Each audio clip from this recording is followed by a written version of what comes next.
Yine güneşli bir Japonya sabahından, Tokyo sabahından selamlar herkese dostlar. Direkt uyandım, kalktım, hazırlandım. Abi ne yapıyorsunuz ya? Japonya'da ilk defa böyle bir şeyle karşılaştım ya. Hem bu kadar gürültülü hem de böyle dışarısını sarmadan o tozun çıkacağı şekilde tadilat yapıldığını ilk defa gördüm. Olabiliyormuş demek ki burada da. İnsanlar toplanmış. Meşhur bir kafeteryamız var burada. Ara sokak olmasına rağmen burası. Gün daha yeni başlıyor.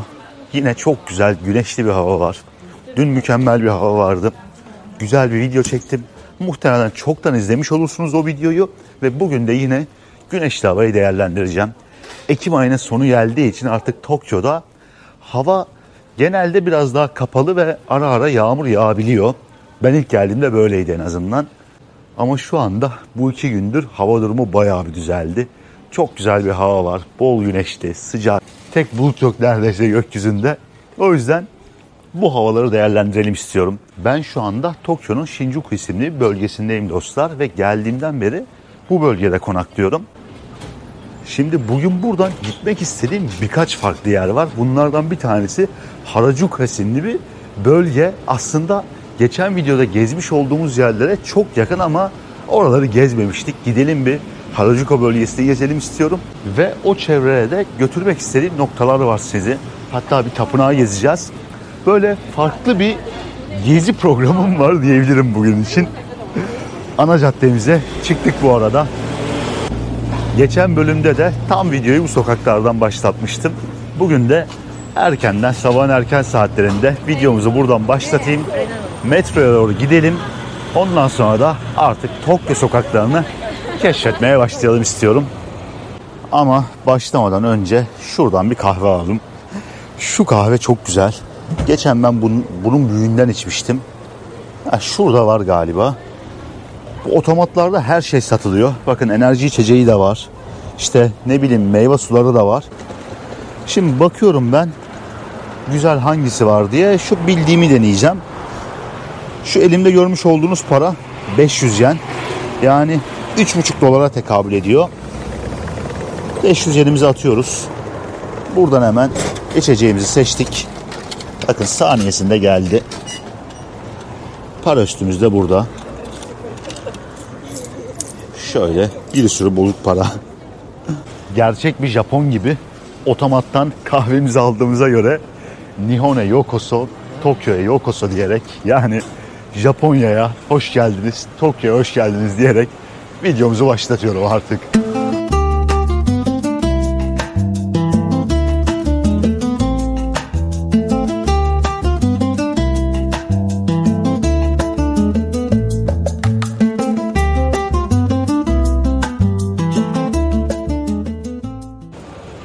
Bir tadına bakayım bu arada şunun. Otomat kahvesi.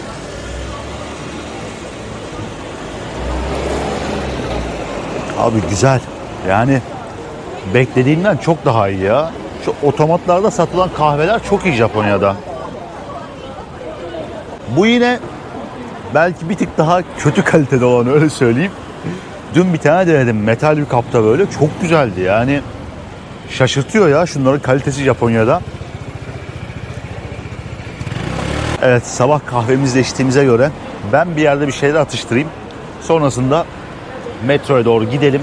Metroya atlayalım ve maceramız başlasın bakalım. Bu arada sokaklar bayağı kalabalık. Çünkü cumartesi günü saat daha 10.30-11 civarı ama şimdiden dolmuş yani sokaklar. Burada Kore restoranları var genelde. Kore mahallesi gibi bir yer aslında. Öyle söyleyebilirim herhalde. Şurası da mesela bir Kore süpermarketi.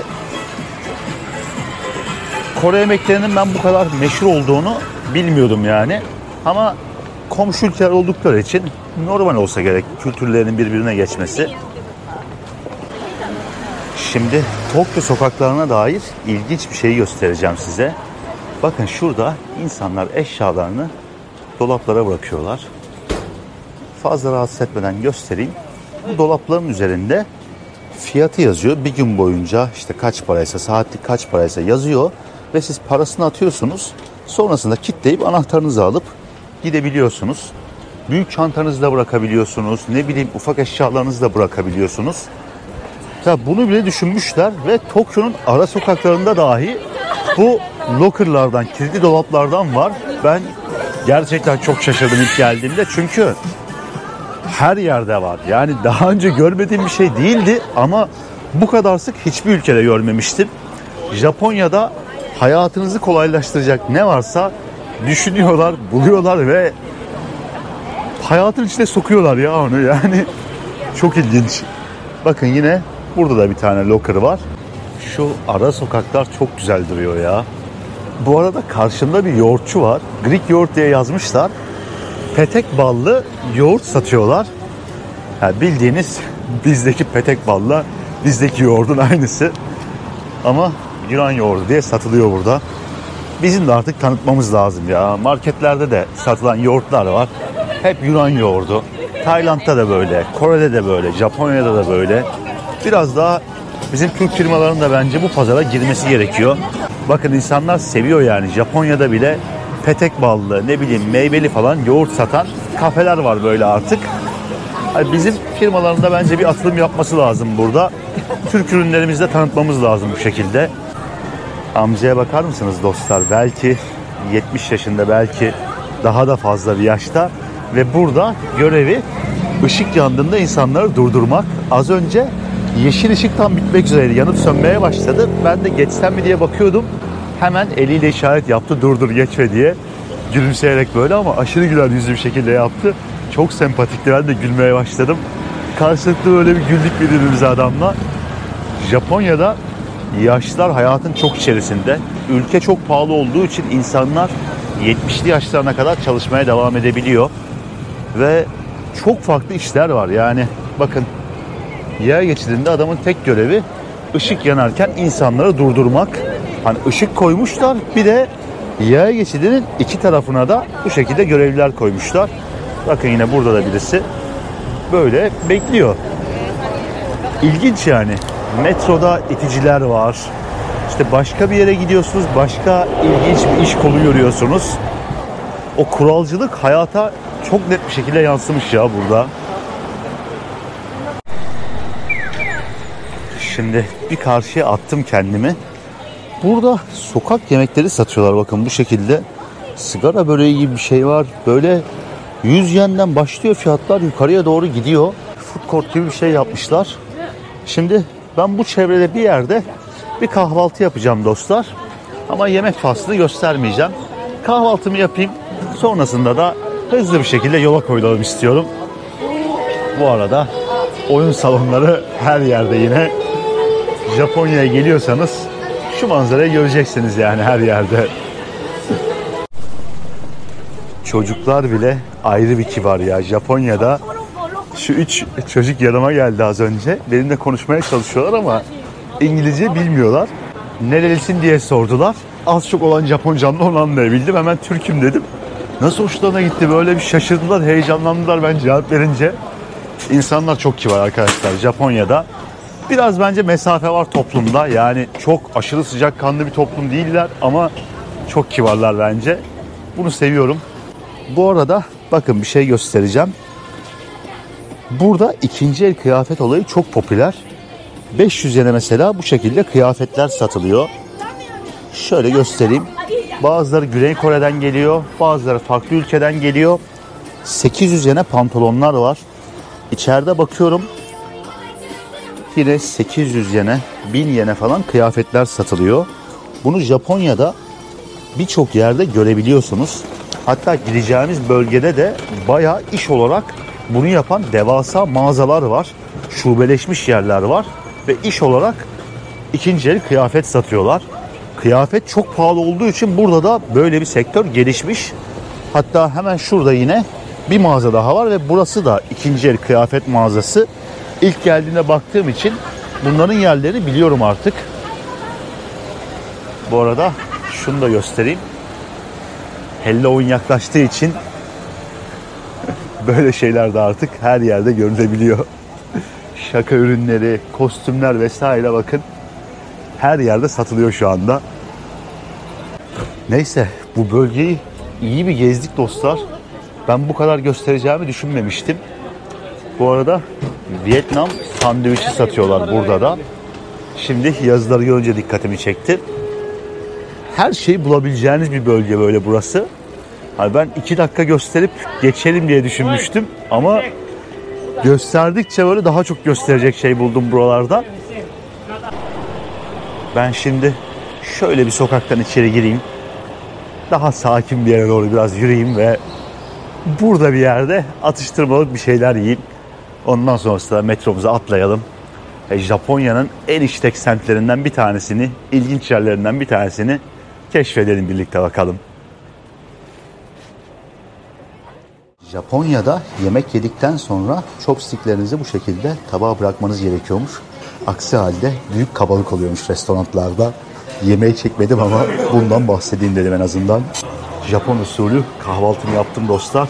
Kahvaltı öğlen yemeği arası bir şey oldu. Hadi şimdi gidelim bence artık.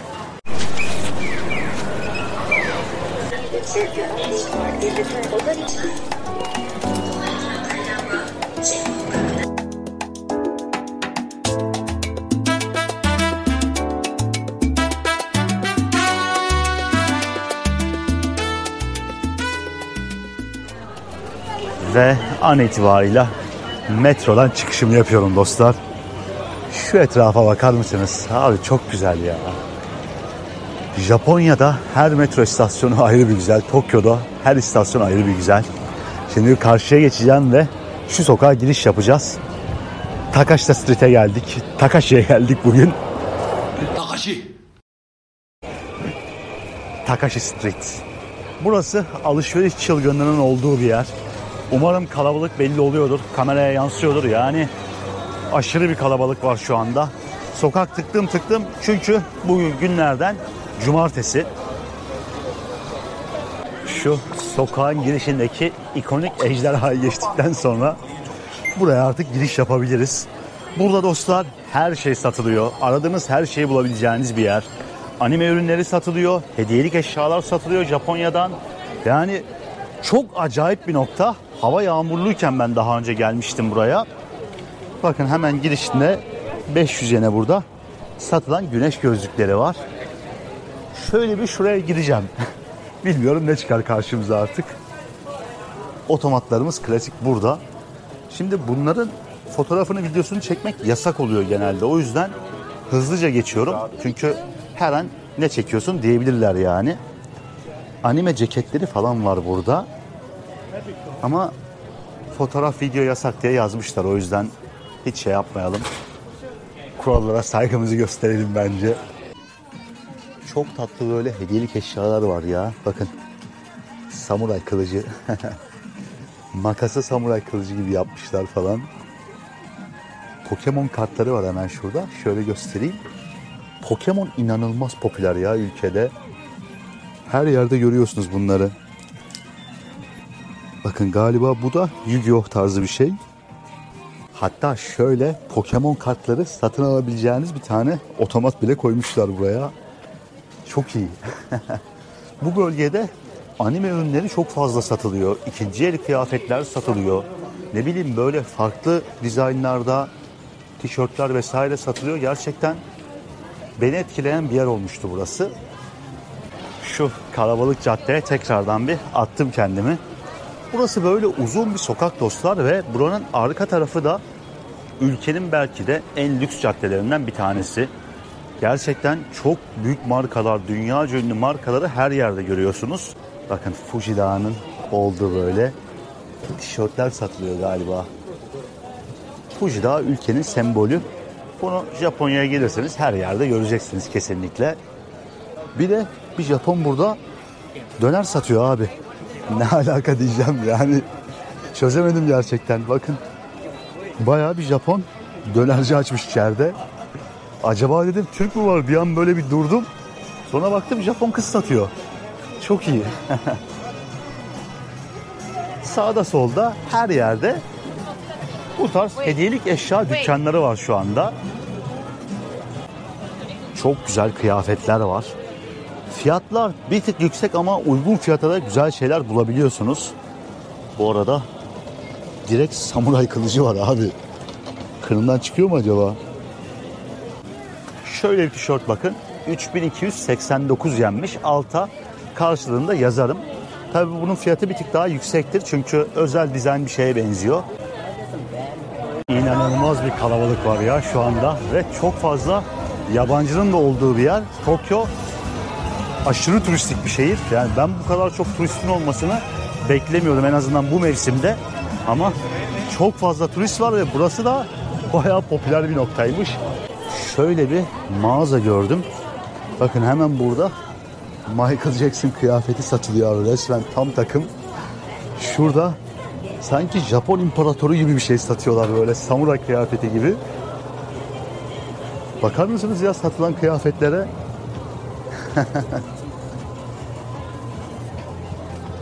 Burası bayağı enteresan bir bölge. Yani çok değişik şeyleri görebilirsiniz gibi duruyor. Fotoğraf çekmek yasakmış içeride. O yüzden geçmiyoruz. Çok iyi değil mi? Şu 2980 yenmiş. Şu kıyafetse 6980 yen. Bayağı iyi bence. Bu arada dışarıda da fotoğraf çekmeyin diye yazmışlar ya. Bir kötü hissettim. Bütün kuralları çiğniyoruz bugün resmen.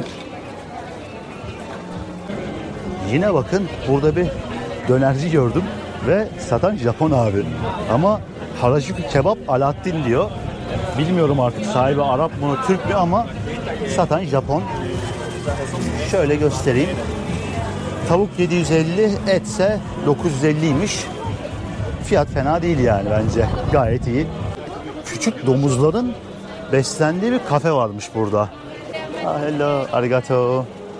Bakın şöyle de göstereyim.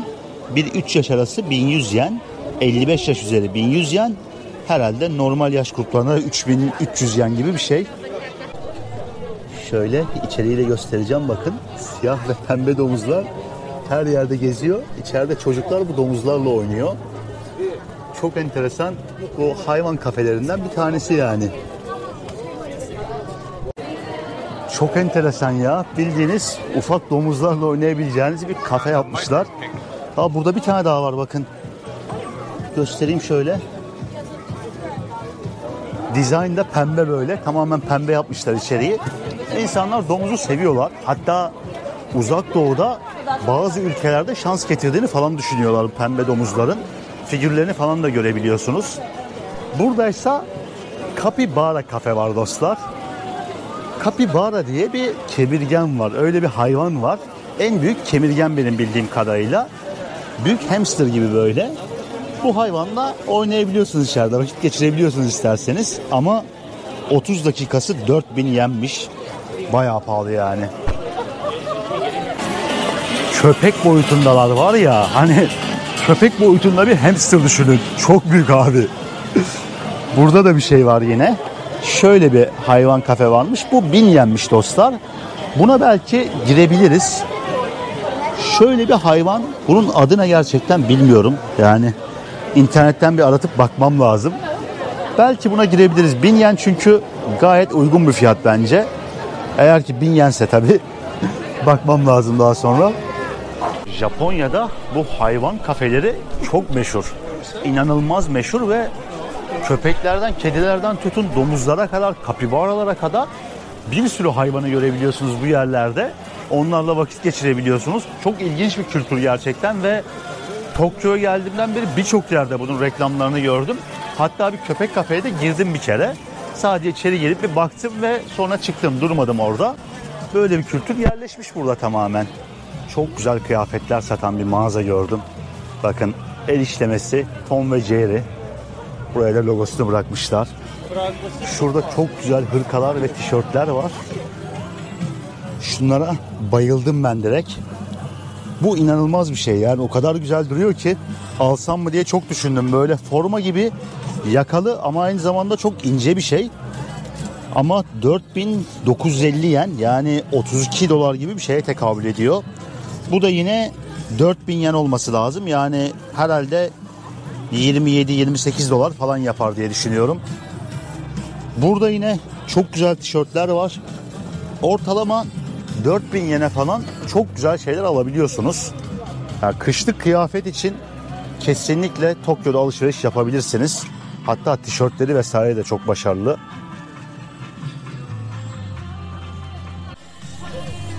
Müzik sesi çok yüksek, o yüzden kaçacağım dışarı mecburen. Çok fazla kalamıyorum içeride. Ama satılan ürünler aşırı derecede hoşuma gitti. Yani kışın burada, soğuk havalarda burada kalacak olsam kesin bir şeyler alırdım. Tişörtleri, ne bileyim, satılan ceketleri vesaire çok güzel. Tabii şöyle acayip şeyler de satılıyor. Bu nedir abi?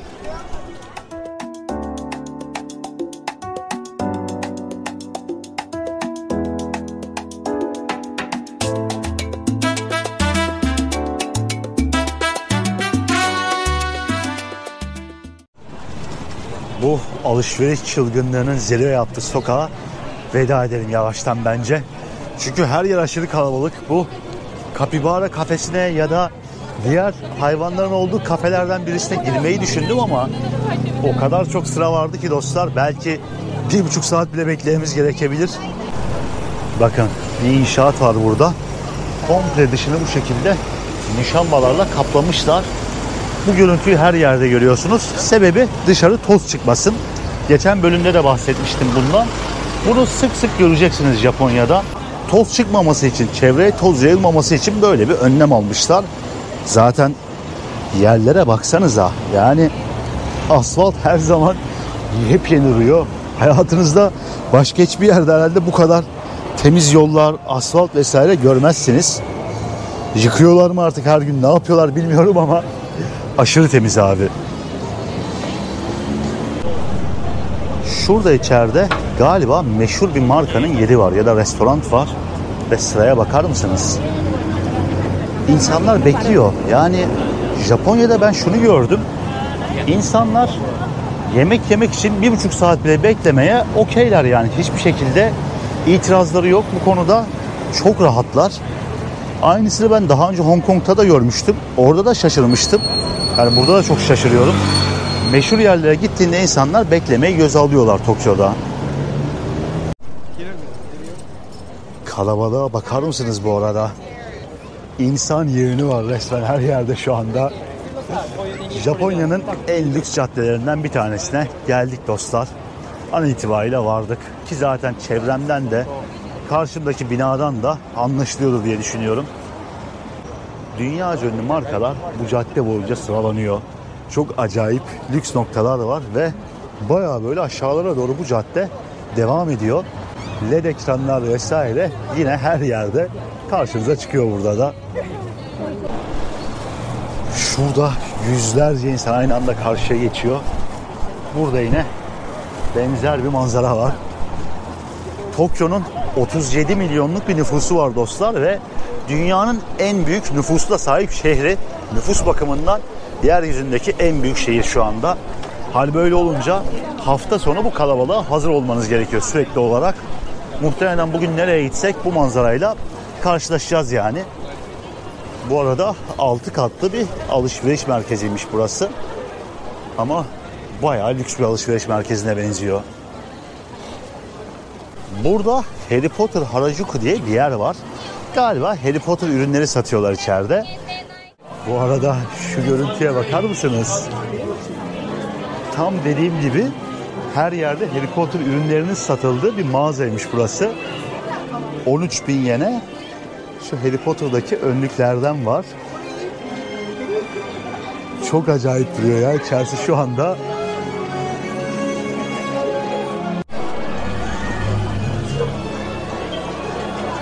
Hemen şu heykelle göstereyim yakından size. Çok iyi. Bir de üst katı varmış buranın. Üst katına çıkıp bir bakacağım şimdi. Benim Harry Potter hayranlığım yok ama böyle bir yer görmüşken gireyim size de göstereyim dedim dostlar. Tokyo böyle Alice Harikalar Diyarı'nda filmi gibi. Hangi kapıdan girseniz, nereden burnunuzu içeri soksanız farklı bir şeyle karşılaşıyorsunuz.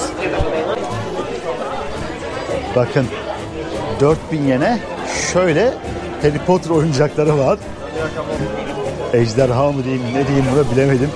Filmde ne deniyor siz yazarsınız alta.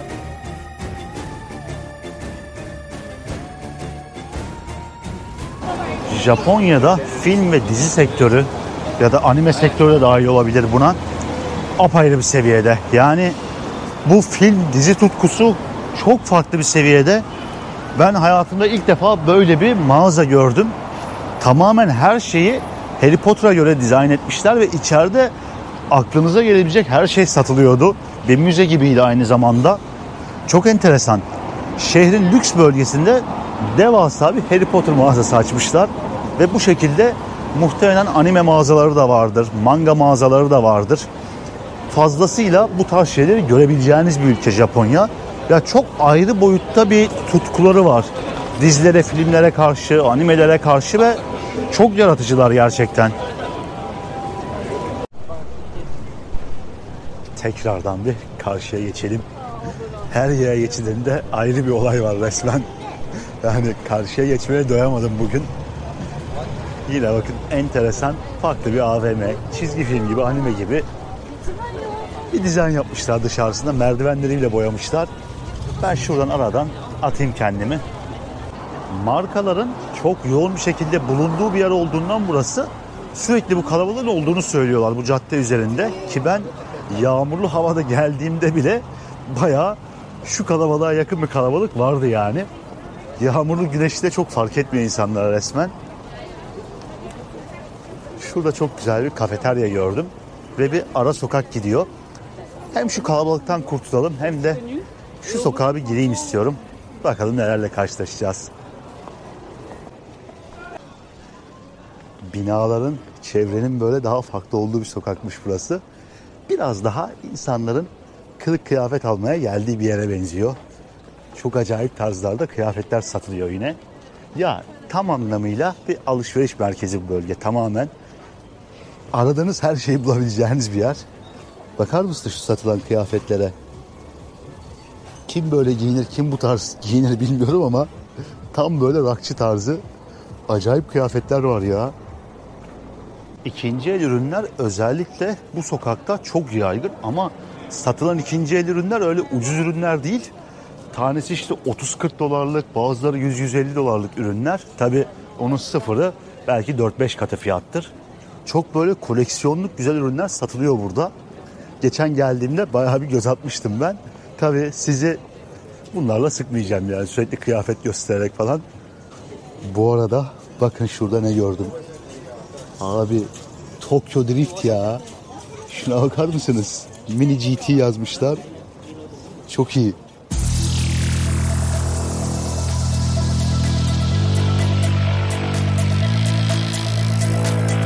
Şöyle bir kahveci gördüm şimdi de. Çok güzel minibüsü kahveciye çevirmişler bu şekilde. Hatta bir kahve içelim burada gelmişken. Hello'nun süslemeleri de gelmiş bu arada. Şimdi şöyle buradan kahvemi aldım dostlar. 650 yen karşılığında aldım bu latteyi. Yani o da ne yapıyor derseniz 4 dolar gibi bir şeye tekabül ediyor. Böyle bir oturma yeriniz falan çok fazla yok. Şunlarda oturuyorsunuz, masa bile yok ama konsept güzel yani. Sabahki ne diyeyim o makine kahvesinden sonra, otomattan aldığımız kahveden sonra şöyle güzel bir kahve içeyim dedim. Gerçi o da güzeldi, fena değildi. Ülkenin turistik yerlerinden bir tanesinde 4 dolara kahve içebiliyorsunuz. Bu arada Starbucks'ta falan da aynı fiyat. Yani birçok yerde aynı fiyat. Burada biraz dinleneyim, şu kahvenin tadını çıkartayım. Sonrasında kaldığımız yerden devam edelim keşfetmeye.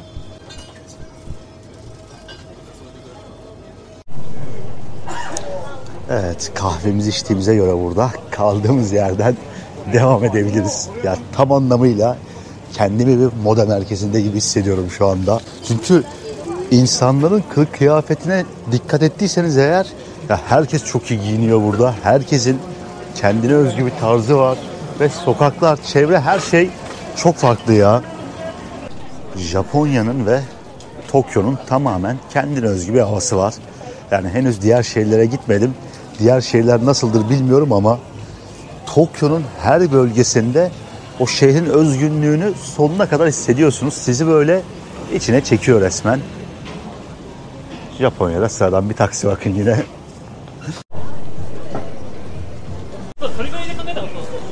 Bu arada ben yine farklı bir ara sokağa girdim burada.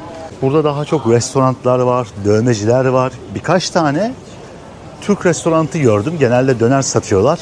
Geçen bölümde de hatta Türk bir dönerciyle sohbet etmiştik. Tokyo uzun bir süre sonra ilk defa benim sokaklarında gezerken kaybolmayı seçtiğim, böyle sokaklarda gezmekten çok keyif aldığım bir şehir oldu. Ben seyahate ilk çıktığım zamanlarda bunu çok yapıyordum. Bir şehrin böyle sokaklarına atıyordum kendimi, resmen o sokaklarda kayboluyordum. Ya Tokyo bana bunu yeniden hissettirdi. Gördüğüm her sokağa gidesim geliyor, her sokağa keşfedesim geliyor burada. Çünkü girdiğiniz her sokakta ayrı bir olay var. Her yerin ayrı bir havası var. Gerçekten bunu sonuna kadar hissettiriyor size. Ara sokaklardan çıktım sonunda. Tekrardan ana caddeye attım kendimi. Ve artık sonunda yeni durağımıza gidiyorum. Bu bölgede yer alan ilginç tarihi bir noktaya götüreceğim sizi dostlar. Benim de hiç gitmediğim ve çok merak ettiğim bir yer. Japonya'nın meşhur noktalarından bir tanesini daha beraber görelim istiyorum. İnsanlar animelerdeki gibi giyinmişler. Burada bu şekilde fotoğraf çekiliyorlar. Günlük hayatta da bu şekilde giyilebiliyor. Yani insanlar, dünyada başka hiçbir yerde görmezsiniz bunu ama Japonya'da çok normal. Ve binalar, etraf, her şey rengarenk ya. Oğlum bu ne böyle ya? Şu hayvanlara bakar mısınız? Susamurları galiba, kapibaralar. 1650 yenmiş yarım saati. Girsek mi diye bir düşünüyorum şu kafelere. Yani şu olayı bir tek Japonya'da görebilirsiniz herhalde. Fotoğraflara baksanıza. Çok iyi ya. 10 dolar gibi bir fiyata böyle enteresan hayvanlarla vakit geçirebiliyorsunuz. Ama muhtemelen bayağı bir sıra vardır içeride. O yüzden onu ayrı bir videoda yapalım. Ayrı bir videoda gelelim buraya. Şu hayvan kafelerine de bir girelim istiyorum. Bence güzel vakit geçiririz yani. Şöyle bir şey alıyorum şimdi arkadaşlar buradan. Buna 10 yen ekmeği diyorlar.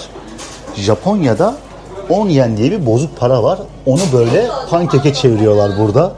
Bir tane sipariş ettim şimdi ben de şöyle peynirlisinden. Şu kalıbın içerisine hazırladığı hamuru döküyor ve sonra onu ikiye katlıyor. 10 yen yazısı direkt hamurun üzerine çıkıyor. Şimdi buradan 10 yen kekimi aldım ben. Bunun içerisinde bayağı sıcak ama bu kalabalıkta ben bunu nerede yiyeceğim gerçekten bilmiyorum. Müsait bir yer bulup şunu bir denemek istiyorum şimdi. Kalabalıktan zar zor kaçtım da kamerayı sabitleyeceğim bir yer buldum sonunda. Şöyle bir göstereceğim. Şu 10 yen kekimiz. Hemen bu da elimde 10 yen arkadaşlar. Bilmiyorum ne kadar belli oluyor. Bunu keke çevirmişler burada. 10 yen ne yapıyor derseniz hiçbir şey yapmıyor. 1 dolar 150 yen. Ama paranın çok değersiz olduğunu falan düşünmeyin. Kurun çok yüksek olduğunu düşünmeyin burada. Sadece sıfır atılmamış. En küçük kağıt paraları 1000 yen mesela. 500 yen diye bozuk paraları var. 3,5 dolar yapıyor yani. Şöyle bir şunu açayım ben. Bunun olayı bu hocam. Bol peynirli güzel bir kek yani. Tad olarak güzel yani. Geldiğinizde denenir. Şu galiba 4 dolar gibi bir şeydi. 650 ya da 700 yen olması lazım. 3,5 dolar olabilir. Güzel yani. Bu arada şu peynir miktarına bakar mısınız? Bayağı iyi. Biraz acıkmıştım. İyi geldin. Şunu gömeyim ben. Devam edelim.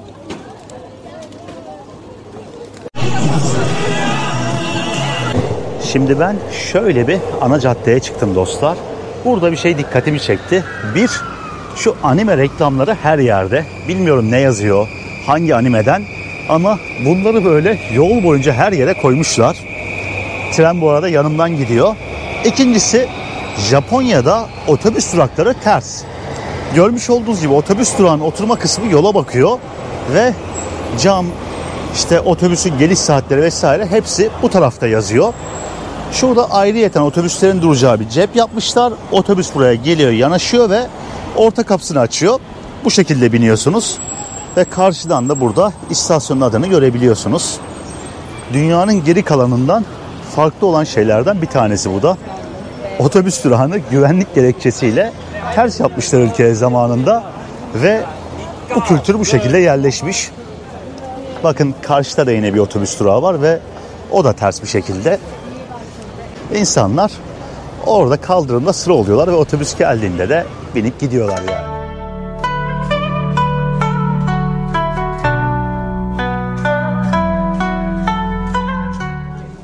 Ve bakın şu anda nereye geldik? Şu fotoğrafları illaki görmüşsünüzdür Japonya'da. Gerek Kyoto'da gerek farklı şehirlerde tapınak girişlerinde hep böyle anıtlar oluyor dostlar. Buranın şöyle bir girişi var. Ahşaptan çok büyük bir anıt yapılmış ya da geçiş noktası yapılmış. Burası dostlar Tokyo'da yer alan en meşhur tapınaklardan bir tanesi olan Meiji Tapınağı'nın girişi. Etraf yemyeşil, aslında belki de ülkenin en yoğun, en kalabalık noktalarından bir tanesinin ortasına inşa edilmiş bir yer. Ama burayı bu şekilde yemyeşil bırakmışlar ve bir anda o Tokyo'nun kalabalığından kurtulup kendinizi yeşilliğin arasına, daha ferah bir alana atabiliyorsunuz. Tapınağımız biraz ileride. Yavaş yavaş şimdi o tapınağa doğru ilerleyeceğim ben buradan. Burada şöyle bir alan yer alıyor dostlar. Bu görmüş olduğunuz şeyler sake fıçılarıymış. Bu sake fıçıları Japonya'nın dört bir yanından her yıl imparator ve imparatoriçenin ruhuna atfen buradaki kutsal tanrılara bağışlanıyormuş. Halen daha insanlar böyle bir şeye inanıyorlarmış ve ülkenin dört bir yanından sake üreticileri bu fıçıları bu tapınağa bağışlıyorlarmış ve imparatora ve imparatoriçeye duydukları saygıyı bu şekilde buradaki kutsal tanrılara yaptıkları bağışla belli ediyorlarmış. Gerçekten çok enteresan. Yani böyle bir şey hiç duymamıştım ben daha önce. Şöyle yakından bir göstermeye çalışacağım. Birbirinden özel bir sürü sake fıçısı var burada bu şekilde.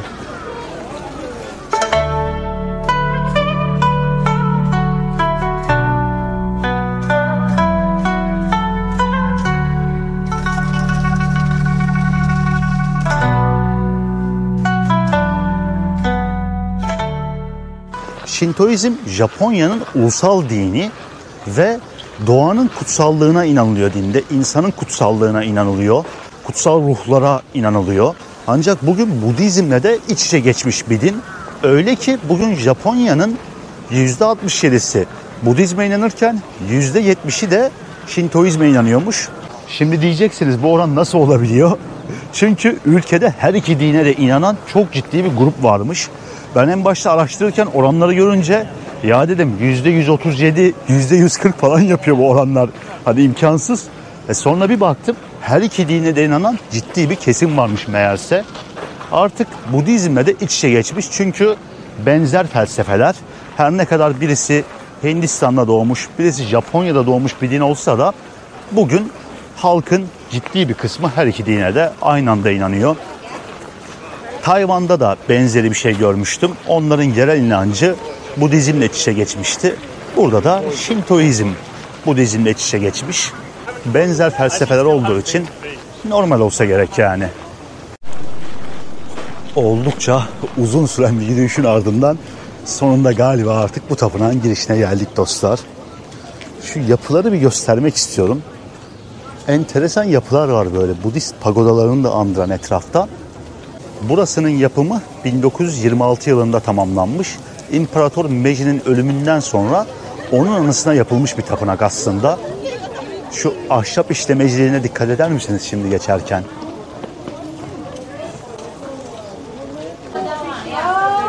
İnanılmaz bir işlemecilik var ya her tarafta. Şu anda şu içerisinde bulunduğum alan inanılmaz kalabalık. Herkes bir şekilde fotoğraf çekilmeye çalışıyor. Yani böyle bir yere gelmişken kesinlikle çekilmek lazım. Kore'de benzer tapınakları ve eski sarayları ziyaret etmiştim. Oradaki yapılar da buna benziyordu ama biraz daha renkli yapılardı. Burada biraz daha sade böyle o ahşabın kendi rengiyle, koyu rengiyle yapılmış. Galiba en son şu noktaya kadar gidebiliyoruz. En azından öyle gözüküyor. Biraz yaklaşıp içeriği göstermeye çalışacağım şimdi. Bayağı bir kalabalık var burada. Bu arada tapınağın içerisini çekmek yasakmış. Tam konuşuyordum, gidiyordum tapınağın içerisini de biraz göstereyim diye. Yasak dedi. Yani çok sade bir görüntüsü var tapınağın içerisinin. Fotoğraf, video yasak yazısını tutan bir amcamız yürüyor ve o levhayı herkese gösteriyor. Lütfen sessiz olun ve fotoğraf, video çekmeyin diye söylüyor. İlginç, bu kadar meşhur bir tapınakta fotoğraf, video çektirmeyeceklerini düşünmemiştim ama inançlarına saygı duymamız lazım yani. Bu arada galiba burada bir gösteri ya da geçit töreni gibi bir şey var. Şöyle bir göstermeye çalışacağım şimdi. Bilmiyorum ne kadar görebiliyorsunuz ama önemli birileri tapınağın ortasında yürüyor şu anda.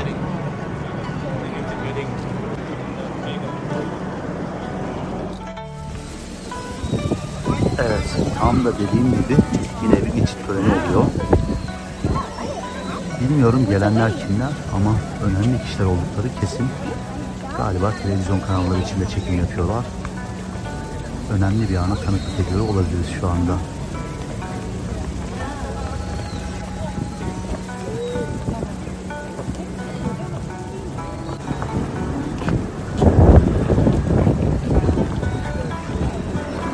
Kimonoları, geleneksel kıyafetler üzerinde insanların ve bu şekilde ortamızdan yürüyorlar şu anda.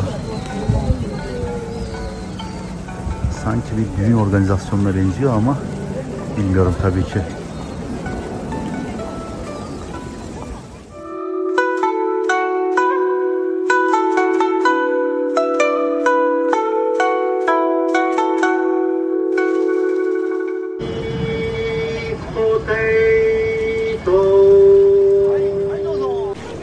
Tapınağın çıkışında şöyle bir araba gördüm.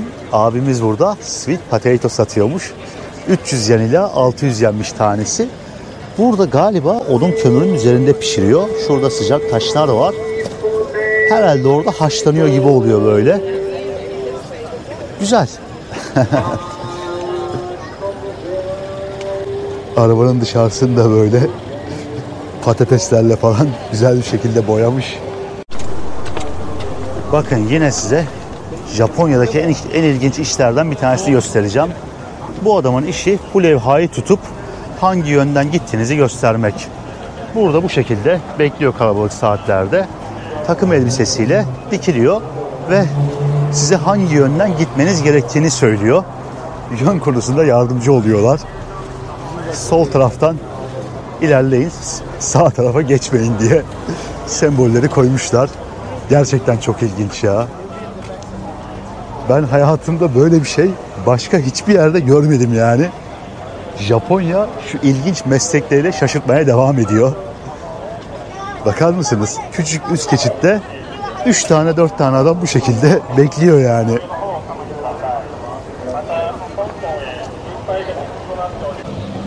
Bir parka gitmek için yürürken dostlar şöyle bir alışveriş merkezi gözüme çarptı. Sonra baktım etrafta bir hareketlilik var. Dedim ki bir bakayım burada ne oluyormuş. Kültür Festivali diye bir şey varmış burada. Bakın hatta şöyle göstereyim. Street Culture Festival diye yazıyor. Sokak Kültürü Festivali diyor ve insanlar şurada kaykay kayıyorlar ama ne kaykay kayıyorlar göstermem lazım size. Hip hop müzikler de olacakmış daha sonra bu bölgede.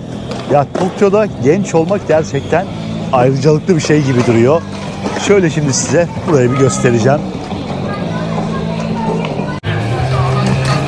Sokak festivaline denk geldik ya. Şansınıza bakar mısınız? Oo, çok fena düştü.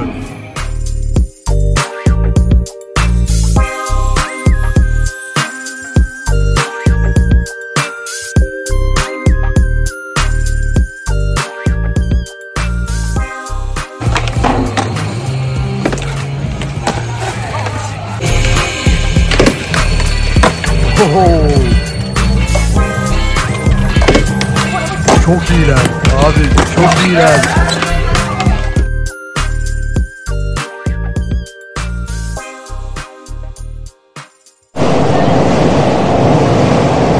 Şu manzaranın ikonikliğine bakar mısınız ya? O kadar ikonik duruyor ki sokaklar burada. Hepsi kendine özgü. Evler, binalar, her şey çok hoşuma gidiyor. Ya fotoğraf çekilmeyi seven biriyseniz ya da benim gibi video içeriği üreten birisiyseniz Japonya gelebileceğiniz en güzel ülkelerden bir tanesi bence. Bakın yine bir telefon kulübesi. Grafitili falan biraz tuhaf geldi gözüme. Hafif kirli bir şey görünce ama demek ki oluyor burada nadiren. Bir reklam tırı gidiyor hemen yanımda. Bunlar çok popüler bu bölgede. Şu an Shibuya'ya geldim ben dostlar. Bu çevrede bu tırları çok fazla görüyorsunuz. Yollar büyük ve geniş olduğundan tırların üzerine panolar yapmışlar ve firmalar reklam veriyor bu şekilde. Bütün gün boyunca Tokyo'yu geziyor bu tırlar. Bu da Japonya'ya dair gördüğüm enteresan şeylerden bir tanesiydi şu ana kadar. Ya ülke her şeyle gerçekten çok farklı. Umarım Japonya videolarını izlerken şu ana kadar fazlasıyla keyif alıyorsunuzdur. Çünkü ben bu ülkeyi gezerken çok keyif alıyorum. Yani benim gezdiğim en güzel ülkelerden bir tanesi net bir şekilde.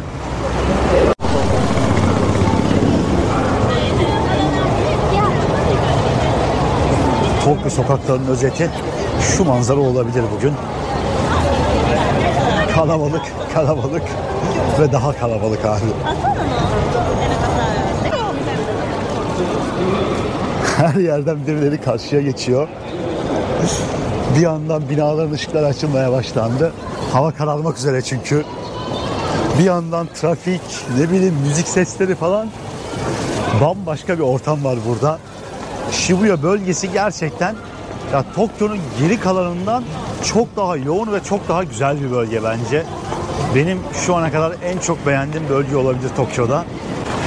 Çok farklı bir ülkede olduğunuzu, farklı bir şehirde olduğunuzu, özel bir yerde olduğunuzu sonuna kadar hissettiriyor size. Şu an şu insan yığını karşısında kafayı yersiniz. Öyle bir kalabalık var ki kırmızı ışık yanmasına rağmen trafik durdu. Şu taksi gidemedi bir yere. Daha yeni araçlar geçebiliyor. Dostlar, dünyanın en yoğun yaya geçitlerinden bir tanesine geldim şu anda. Geçen bölümde burayı gündüz vaktiyle görmüştük, gezmiştik. Ama yakın olunca buraya videoyu buradan kapatayım istedim. Binaları, çevreyi anlatmaya gerek yok. Görüyorsunuz. Kelimenin tam anlamıyla, tek anlamıyla muhteşem bir yer burası. Yeryüzündeki en özel noktalardan bir tanesi bence. Şimdi ışığın yanmasını bekliyorum. Şu devasa kalabalığın arasında son bir kez karışacağım. Cumartesi günü bu geçitten karşıya geçmek farklı bir deneyim olacak yani kesinlikle. Buradan bir gece hayatı videosu da gelecek dostlar. Gece saat 9-10 sularında büyük ihtimalle buraya gidip ayrı videoda çekeceğim. Bakın koştura koştura gidiyor insanlar. Tek sebebi ne biliyor musunuz? Fotoğraf çekilebilmek. Şu kalabalığa bakın şimdi. Ben biraz erken geçtim zannedersem. Ama olsun. Şöyle kamerayı yükselterek etrafı olabildiğince bir göstermeye çalışacağım size. İnanılmaz ya, şu karşıdaki sokak, çaprazdan geçen insanlar vesaire.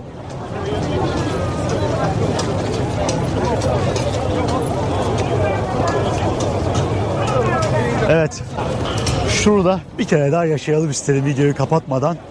Dostlar, umarım izlerken keyif aldığınız güzel bir video olmuştur. Kırmızı ışık yandı. Ben hemen şu tarafa atayım kendimi. Tokyo böyle bir şehir işte. Gez gez bitirebileceğiniz bir yer değil. Videolar biraz uzun oluyor ama umarım keyif alıyorsunuzdur yani. Kendinize iyi bakın dostlar. Tokyo'dan herkese selamlar, sevgiler. Bir de videoyu kapatmadan son bir duyuru yapayım. Son bir uyarı yapayım daha doğrusu. Videoyu beğenmeyi ve kanalıma abone olmayı unutmayın. Eğer ki buraya kadar izlediyseniz şu videonun hakkını verin bence.